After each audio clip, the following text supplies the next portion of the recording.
وسلام على عباده الذين اصطفى أما بعد فأعوذ بالله من الشيطان الرجيم بسم الله الرحمن الرحيم إن عدة الشهور عند الله 12 شهرا في كتاب الله يوم خلق السماوات والأرض منها 4 حرم وقال النبي صلى الله عليه وسلم أفضل أيام الدنيا أيام العشر صدق الله العظيم وصدق رسوله النبي الكريم ونحن على ذلك لمن الشاهدين والشاكرين والحمد لله رب العالمين۔ میں انتہائی قابل احترام بزرگوں، دوستوں، قرآن مجید کی ایک آیات مبارکہ تلاوت کی ہے اور اس کے ساتھ ساتھ ایک احادیث ہے وہ بھی تلاوت کی ہے۔ دعا ہے کہ اللہ رب العزت صحیح بات کرنے کی توفیق عطا فرمائے اور جو کچھ سنے اس پر ہم سب کو بھی عمل کی بھی توفیق عطا فرمائے۔ یہ ذوالقعدہ کا مہینے چل رہا ہے، اس کے آخری ایام ہیں۔ اس کے بعد جو مہینہ شروع ہونے والا ہے ذوالحجہ، تو ذوالحجہ اس کی قرآن کے اندر، حدیث کے اندر بڑی فضیلت، بڑی اہمیت آئی ہے۔ تو خود قرآن کریم کے اندر اللہ رب العزت ارشاد فرماتے ہیں ان عدت الشہور عند اللہ 12 شہرا فی کتاب اللہ، کہ جس دن اللہ تعالیٰ نے اس کائنات کو بنایا، اس کائنات کو پیدا کیا، اس دن سے اللہ تعالیٰ نے مہینوں کی تعداد جو ہے وہ 12 رکھی ہے۔ پھر ان 12 مہینوں میں سے اللہ تعالیٰ نے 4 کو حرمت والے مہینے قرار دیا ہے۔ ان حرمت والے مہینوں میں سے ایک مہینہ ذوالحجہ کا بھی مہینہ ہے۔ ذوالحجہ، اس کے بارے میں اللہ کے نبی علیہ السلام نے احادیث کے اندر خود اللہ رب العزت نے قرآن کریم کے اندر ان 10 دنوں کی قسم کھائی ہے۔ چنانچہ اللہ تعالیٰ فرماتے ہیں والفجر وليال عشر والشفع والوتر واللیل اذا یسر، حالانکہ اللہ تعالیٰ کو قسم کھانے کی ضرورت نہیں ہے۔ وہ جب بھی کسی چیز کی قسم کھاتے ہیں تو اس قسم کا مطلب یہ ہوتا ہے کہ انسانوں کے دل میں، انسانوں کے دماغ میں اس چیز کی اہمیت، اس چیز کی محبت بیٹھ جائے جس کی قسم اللہ تعالیٰ خود قرآن کریم کے اندر کھا رہے ہیں۔ باقی یہ بات بھی معلوم ہونی چاہیے کہ اگر کوئی انسان قسم کھاتا ہے وہ غیر اللہ کے نام کی قسم نہیں کھا سکتا، حتیٰ کہ حدیث کے اندر اللہ کے نبی نے فرمایا کہ جس نے قرآن کی قسم کہا اس کی قسم بھی لغو ہے۔ اگر آپ نے قسم اٹھانی ہے، ویسے تو اٹھانی نہیں چاہیے، اگر بلا وجہ اس کی ضرورت پڑ گئی، کسی جگہ گواہی کے لیے ضرورت پڑ گئی، تو پھر آپ نے اللہ کے نام کی قسم اٹھانی ہے۔ اللہ کے نام کے علاوہ غیر اللہ کی قسم آپ نہیں اٹھا سکتے۔ یہ اللہ تعالیٰ قرآن کریم کے اندر اگرچہ قسمیں کھاتے ہیں، وہ انسانوں کو اس چیز کی اہمیت بتلانے کے لیے، وہ انسانوں کو اس چیز کی وضاحت بتلانے کے لیے کہ ان چیز کی اہمیت اللہ تعالیٰ کے نزدیک بہت زیادہ ہے۔ تو اللہ تعالیٰ نے جو قسم کہی والفجر ولیال عشر، تو اس سے مفسرین کے مختلف اقوال ہیں۔ سب سے پہلا قول تو یہ ہے کہ فجر سے مراد عام فجر مراد ہے، یعنی جو ہر روز طلوع فجر ہوتی ہے وہ فجر مراد ہے۔ لیکن بعض مفسرین نے کہا کہ اس فجر سے مراد یوم النحر کی، یعنی عید الاضحیٰ کے دن کی جو فجر ہے وہ فجر مراد ہے۔ بعض نے کہا اس سے یکم محرم الحرام کی فجر مراد ہے۔ لیکن جو بھی ہے، ہر تینوں قول میں سے ہر ایک کی اپنی اپنی اہمیت ہے۔ تو لہٰذا ذوالحجہ کا مہینہ بھی ان تمام مہینوں میں سے ہے جس کو اللہ تعالیٰ نے حرمت والا مہینہ قرار دیا۔ اور حرمت والے مہینے جو ہیں وہ 4 ہیں۔ سب سے پہلے جو ہے وہ رجب، پھر شوال، ذوالقعدہ، ذی الحج، 3 مہینے تو کٹھے، اور 1 مہینہ جو ہے وہ شعبان سے پہلے کا جو مہینہ ہے رجب، وہ بھی حرمت والا ہے۔ تو ذوالحجہ جو ہے یہ بھی ان مہینوں میں سے ہے جو حرمت والے ہیں۔ حرمت والے کیوں ہیں؟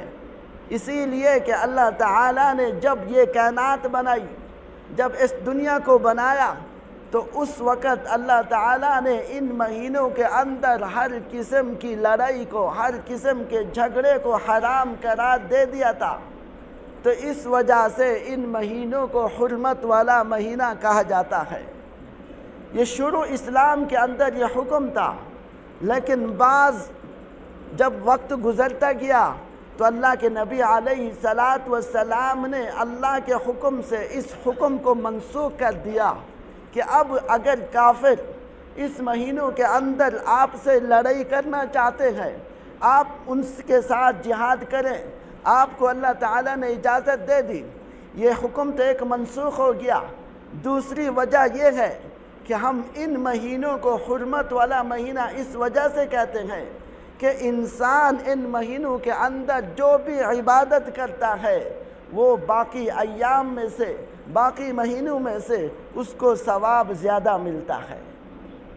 تو لہٰذا ان مہینوں کے اندر انسان جو بھی نیکی کرے گا، اس نیکی کو اللہ تعالیٰ بڑھا چڑھا کر اس کے نامہ اعمال میں لکھ دیں گے۔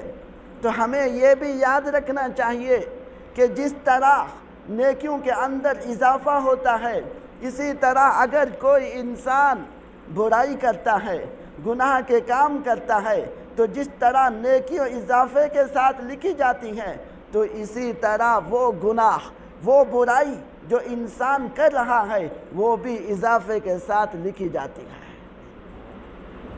تو 2 وجہ سے ان کو حرمت والا مہینہ قرار دے دیا گیا۔ تو ذوالحجہ کو یہ اسلامی سال کا آخری مہینہ ہے۔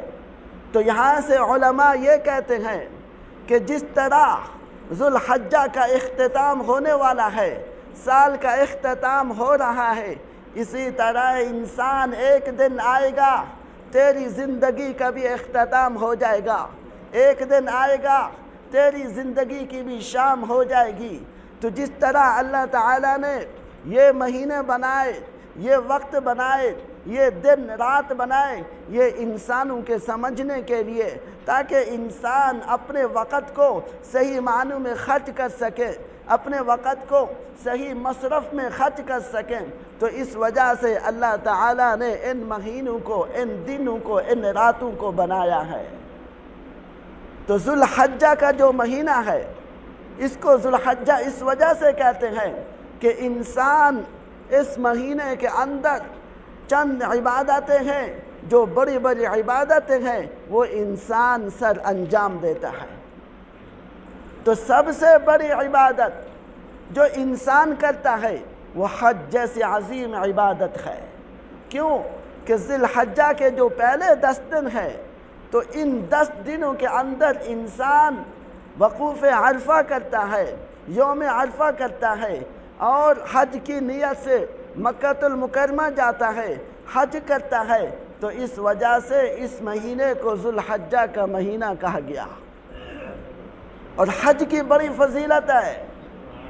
جس طرح نماز فرض ہے تو اسی طرح زکوٰۃ بھی فرض ہے، اسی طرح روزے بھی فرض ہے، تو اسی طرح حج بھی اس شخص کے اوپر فرض ہے جو صاحب استطاعت ہے، جس کو اللہ تعالیٰ نے طاقت دی، جس کو اللہ تعالیٰ نے فرصت دی۔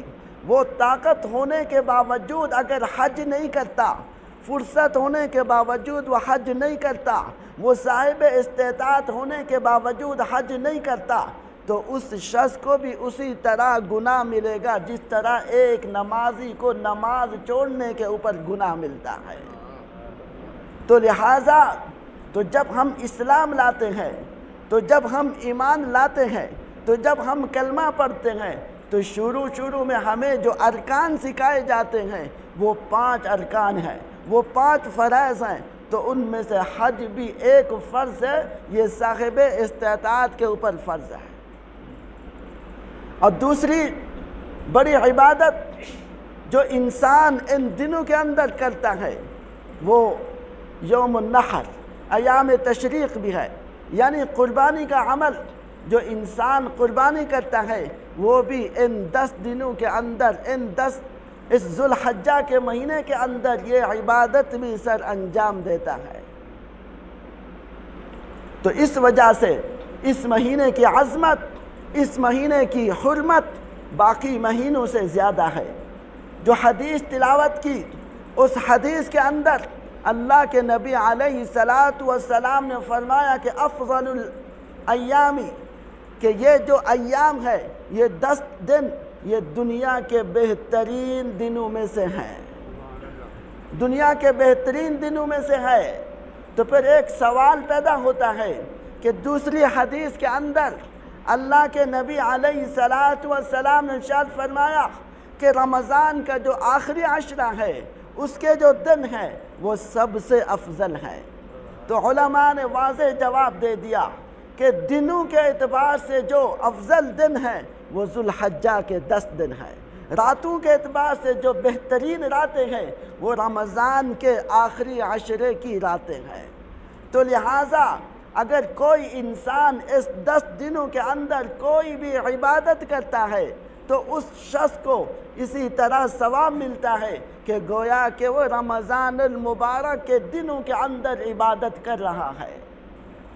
تو اللہ تعالیٰ ہمیں یہ موقع دیتے ہیں، بار بار ہمیں یہ کہتے ہیں کہ یہ دن بڑا قیمتی ہے، یہ لمحہ بڑا قیمتی ہے، یہ رات بڑی قیمتی ہے، یہ وقت بڑا قیمتی ہے۔ کیوں کہ سمجھو کہ یہ اللہ تعالیٰ کی طرف سے انسان کو ایک انعام کے طور پر یہ اوقات یاد دلائے جاتے ہیں، ان اوقات کی اہمیت کو بتلایا جاتا ہے۔ اس کی وجہ یہ ہے کہ انسان اگر دوسرے دنوں میں صحیح معنوں میں عبادت نہیں کر سکتا کہ اے انسان، میں نے تجھے تو بنایا تھا اپنی عبادت کے لیے، اگر تیری عبادت کے اندر کوئی کمی ہو گئی، کوئی کوتاہی ہو گئی، تو لہٰذا ان دنوں کے اندر تو عبادت کر کے اپنی کمی کو پورا کر سکتا ہے۔ ایک حدیث ہے جو بار بار میں تلاوت کرتا ہوں، حضرت ابو ہریرہ رضی اللہ تعالی عنہ اس کے راوی ہیں، وہ فرماتے ہیں ان اللہ لا ينظر الى صورکم واموالکم ولکن ينظر الى قلوبکم واعمالکم۔ اگر آپ دنیا کے کسی بادشاہ سے ملنا چاہتے ہیں تو سب سے پہلے آپ کے پاس مال ہونا چاہیے، دوسرے نمبر پر آپ کے پاس طاقت ہونی چاہیے، تیسرے نمبر پر آپ کا حسب نسب اچھا ہونا چاہیے۔ اللہ تعالیٰ فرماتے ہیں کہ جب کوئی بندہ میرے دروازے پر آتا ہے، میری عبادت کرتا ہے۔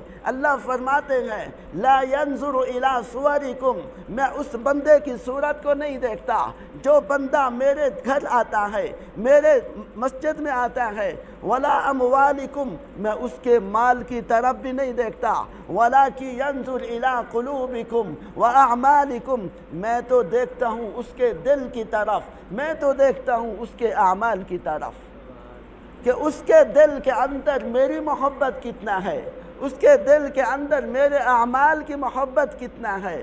تو لہٰذا یہ جو 10 دن آ رہے ہیں، اگر آپ نے صحیح معنوں میں عبادت نہیں کر سکے تو ان 10 دنوں کے اندر آپ عبادت کریں، تو امید ہے کہ اللہ تعالیٰ معاف کرنے والی ذات ہے، وہ ہمیں معاف کر سکتا ہے۔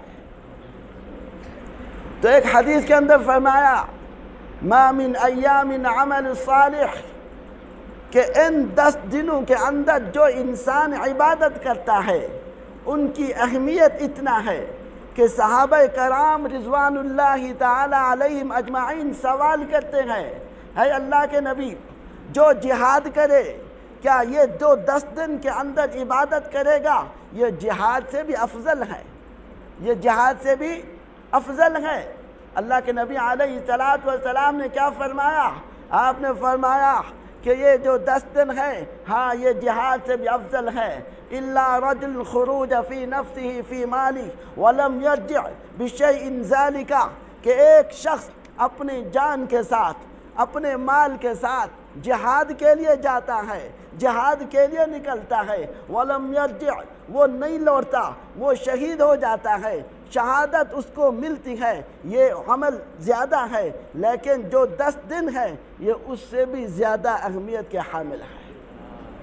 جو 10 دن آ رہے ہیں یہ بڑے قیمتی دن ہیں۔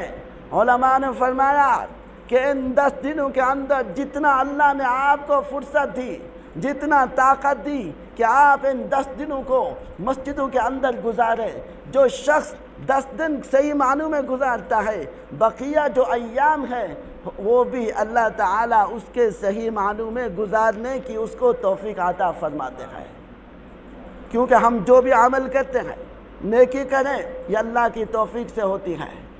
اگر ہم گناہ سے بچیں یہ بھی اللہ کی توفیق سے ہوتی ہے۔ اللہ نے انسان کو اختیار دیا، نیکی کرنے کا راستہ بھی دکھایا، برائی سے بچنے کا راستہ بھی دکھایا۔ اب انسان کے بس میں ہے، وہ چاہے جدھر جائے چلا جاتا ہے۔ اگر وہ نیک کاموں کی طرف جاتا ہے، نیک کاموں کی کوشش کرتا ہے، تو اللہ تعالیٰ فرماتے ہیں کہ 2 فرشتے میں اس انسان کے لیے مقرر کر دیتا ہوں جو اس کو نیکی کے عمل میں آگے بڑھاتے رہتے ہیں یہاں تاکہ وہ شخص اللہ رب العزت سے ملاقات کر لیتا ہے۔ تو اسی طرح اگر کوئی شخص برائی کے راستے کا انتخاب کرتا ہے، نیکی کے راستے کی طرف نہیں آتا، اس کو پتہ بھی ہے پھر بھی وہ نیکیوں کے قریب نہیں آتا، تو پھر اللہ تعالیٰ فرماتے ہیں کہ میں 2 شیطان اس کے اوپر مسلط کر دیتا ہوں۔ تو پھر اس کو نیکی کی بات اچھی معلوم نہیں ہوتی، پھر اس کو دین کی بات کا ہو اس کو بوجھ لگتا ہے، اس کو اگر کہو نیکی کا کام کر، اس کو کہو نماز پڑھ، اس کو نماز بری لگتی ہے، نیکی کا کام بری لگتی ہے۔ جو انسان اس کو سمجھاتا ہے، نیکیوں کی طرف اس کو رغبت دلاتا ہے، اس انسان کی شکل، اس انسان کی صورت اس کو اچھی نہیں لگتی۔ وہ اس وجہ سے کہ اس کے دل کے اندر برائی ہے، اس کے دل کے اندر نفرت ہے، اللہ تعالیٰ نے اس کو دوسرے راستے کی طرف چلا دیا، تو اس وجہ سے اس کو کبھی علماء کی شکل اچھی نہیں لگتی، اس کو اپنے نبی کی شکل اچھی نہیں لگتی، اس کو اپنے یہ قرآن مجید کی تلاوت اچھی نہیں لگتی، اس کو پھر آپ علیہ السلام کی کوئی سنت، آپ کا کوئی طریقہ اس شخص کو اچھا نہیں لگتا، کیونکہ ہمارے دلوں کے اندر نفرت بیٹھ گئی۔ تب انسان کے اختیار میں ان اللہ لا یغیر ما بقوم حتی یغیروا ما بانفسہم، کہ اللہ تعالیٰ کسی شخص کی حالت کو اس وقت تک تبدیل نہیں کرتا جب تک انسان اپنے آپ کو بدلنے کی کوشش نہ کرے۔ جو انسان اپنے آپ کو بدلنے کی کوشش کرتا ہے وَمَنْ أَرَادَ الْآخِرَةَ وَسَعَى لَهَا سَعْيَهَا وَهُوَ مُؤْمِنٌ فَأُولَئِكَ كَانَ سَعْيُهُمْ مَشْكُورًا، جو ارادہ کرتا ہے اللہ تعالیٰ کہتے ہیں میں اس کو سیدھے راستے کی طرف چلا دیتا ہوں۔ ایک حدیث قدسی ہے، اگر کوئی شخص اللہ کے راستے کی طرف نکلتا ہے، وہ ایک قدم آتا ہے، اللہ فرماتے ہیں میں 2 قدم آتا ہوں۔ وہ بھاگ کر آتا ہے تو جیسے ایک چھوٹا سا بچہ جب اس کی ماں اس کو چلنا سکھاتی ہے، وہ کبھی گرتا ہے کبھی اٹھتا ہے، تو جب وہ گرنے لگتا ہے تو ماں اس کو تھام لیتی ہے۔ تو اسی طرح اللہ تعالیٰ فرماتے ہیں اے میرے بندے تو ایک مرتبہ میری طرف آ کر تو دیکھ، اگر تو کوشش کرے گا تو ارادہ کرے گا تو ایک قدم اٹھائے گا، میں 2 قدم اٹھاؤں گا، تو بھاگ کر آئے گا، میں تجھے تھام لوں گا، میں تجھے گرنے نہیں دوں گا، میں تجھے شیطان کے حوالے نہیں کروں گا، لیکن تو کر کے تو دیکھ۔ تو اسی وجہ سے اللہ تعالیٰ نے کبھی بتایا کہ یہ جو 10 دن ہیں بڑی اہمیت کے حامل ہیں، یہ جو راتیں ہیں بڑی اہمیت کے حامل ہیں، یہ جو رمضان دیا یہ بھی بڑی اہمیت کا حامل ہے، جو میں نے کہا یہ 4 مہینے حرمت والے ہیں یہ بھی میں نے تیرے فائدے کے لیے بنائے ہیں۔ تو ان 10 دنوں کے اندر دوسرا عمل جو ہے وہ ہے ایام تشریق۔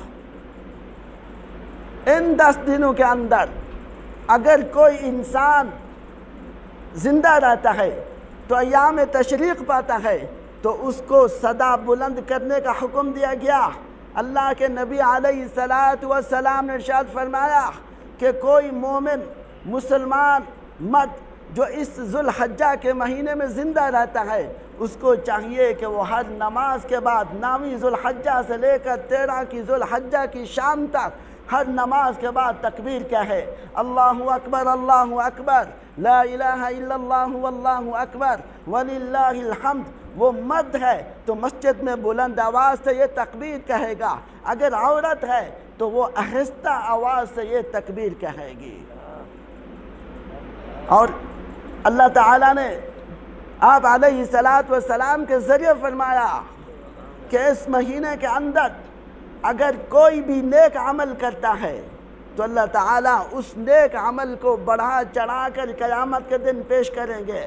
فَمَنْ يَعْمَلْ مِثْقَالَ ذَرَّةٍ خَيْرًا يَرَهُ وَمَنْ يَعْمَلْ مِثْقَالَ ذَرَّةٍ شَرًّا يَرَهُ، ایک ذرے کے برابر نیکی کی تو قیامت کے دن وہ اس کو پائے گا، ایک ذرے کے برابر اگر کسی نے برائی کی تو وہ قیامت کے دن اپنے میزان عمل میں پائے گا۔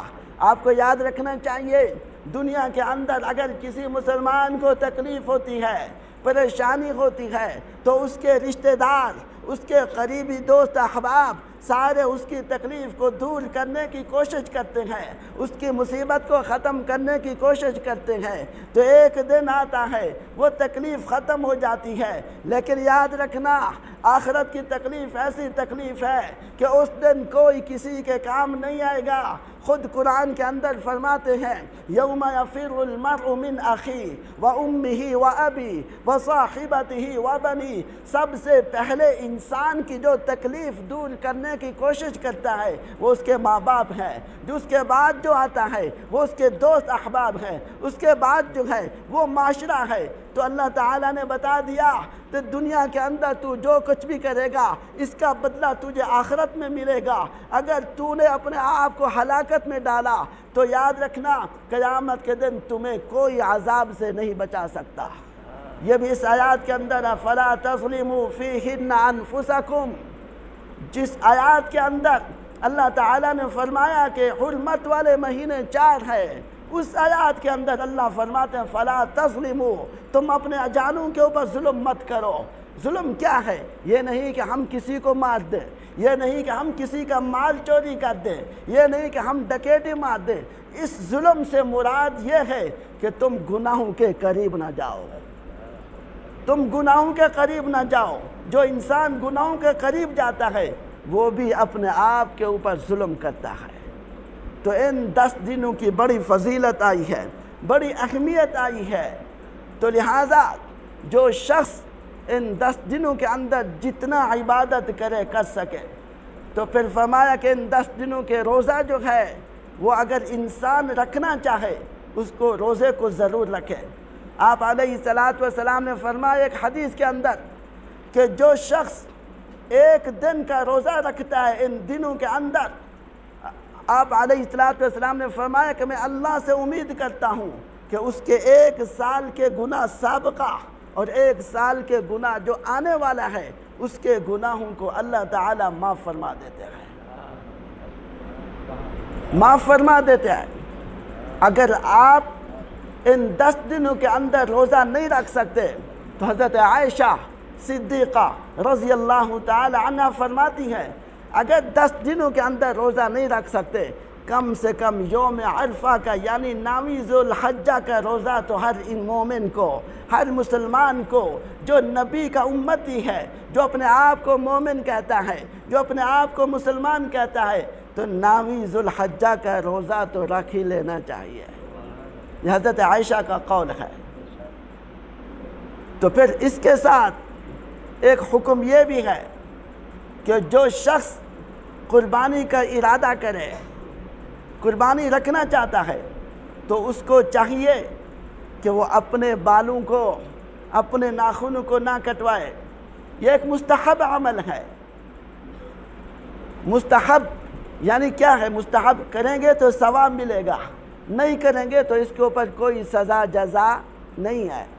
یہ اس وجہ سے فرمایا کیونکہ 9 ذو الحجہ کو یہ حج کے جو 10 دن ہیں، یہ 10 دن ان میں جو حاجی ہوتے ہیں وہ مکہ مکرمہ کے اندر ہوتے ہیں، وہ پھر حالت احرام کے اندر نہ اپنے بالوں کو کاٹتے ہیں نہ اپنے ناخنوں کو کاٹتے ہیں۔ تو اللہ کے نبی نے فرمایا کہ اگر تم اپنے بالوں کو نہیں کاٹو گے، اپنے ناخن کو نہیں کاٹو گے تو ان حاجیوں کے ساتھ تمہاری مشابہت ہو جائے گی۔ تو جب ان کے ساتھ مشابہت ہو جائے گی، جو رحمت، جو برکت ان حاجیوں کو ملے گی، مجھے اللہ سے امید ہے کہ وہ آپ کو بھی مل جائے۔ تو لہٰذا جو بھی قربانی کا ارادہ کرتا ہے وہ چاند ذو الحجہ کا چاند نظر آنے سے پہلے اگر کوئی حجامت بنوانا چاہتا ہے تو بنوا لے، کوئی ناخن وغیرہ کرنا چاہتا ہے، جسم کی صفائی کرنا چاہتا ہے تو وہ پہلے کر لے، بعد میں پھر نہ کرے۔ کیوں کہ یہ مستحب ہے کہ ہم اپنے ناخنوں کو بھی نہ کاٹیں، اپنے بالوں کو بھی نہ کاٹیں۔ تو پھر قربانی اس مہینے کے اندر ایک عظیم عبادت ہے۔ تو قربانی ہر اس شخص کے اوپر ہے جو صاحب نصاب ہے، جو صاحب استطاعت ہے، اس شخص کے اوپر یہ قربانی واجب ہے۔ ایک آزاد مسلمان ہو، بالغ ہو، عاقل ہو، صاحب نصاب ہو، اس شخص کے اوپر قربانی واجب ہے۔ تو لہٰذا جو بھی قربانی کرے، ہم میں سے ہر ایک کو نیت کرنی چاہیے کہ میں قربانی کروں گا، کیونکہ آپ علیہ السلام نے فرمایا کہ قربانی کے دنوں کے اندر یہ صرف جانور کا خون بہانا یہ اللہ تعالیٰ کو بہت پسندیدہ عمل ہے۔ تو جب قربانی کے دن شروع ہوتے ہیں تو اس دن ایک سازش اٹھتی ہے کہ یہ کیوں، یہ تو جانوروں کے اوپر ظلم ہے، اتنا سارے جانوروں کو ایک دن میں ان کو ذبح کیا جاتا ہے، تو لہٰذا اس سے بہتر ہے کہ اپنے مالوں کو بچایا جائے، اس سے بہتر ہے کہ یہ مال کسی غریب کو دیا جائے۔ تو جب ہم شادی کرتے ہیں، جب ہم گھر بنواتے ہیں، جب ہم کوئی اور پروگرام کرتے ہیں تو اس وقت یہ عمل ہمیں کیوں یاد نہیں آتا؟ یہ دراصل شیطان کی طرف سے ایک سوچ ملتی ہے، ایک پروپیگنڈا ملتا ہے کہ جس طرح اس شیطان نے مکہ کے اندر اسماعیل کو روکا تھا کہ تیرا باپ تجھے ذبح کرنے کے لیے جا رہا ہے تو تم بھاگ جاؤ، تو اسی طرح وہ شیطان آج بھی قربانی کے عمل سے اس امت کو روکنے کی کوشش کرتا ہے۔ تو لہٰذا ہمیں قربانی کرنی چاہیے، جو بھی صاحب نصاب ہے اس کو قربانی کرنی چاہیے۔ تو پھر جب 9 ذو الحجہ ہوگی، اس 9 ذو الحجہ کی فجر سے لے کر 13 کی شام تک یہ بلند آواز سے تکبیر، رات تشریق، یہ بھی آپ علیہ السلام نے کہا ہے کہ یہ بھی ہر امتی پر ہے۔ تو ان 10 دنوں کی بڑی اہمیت ہے، بڑی فضیلت ہے۔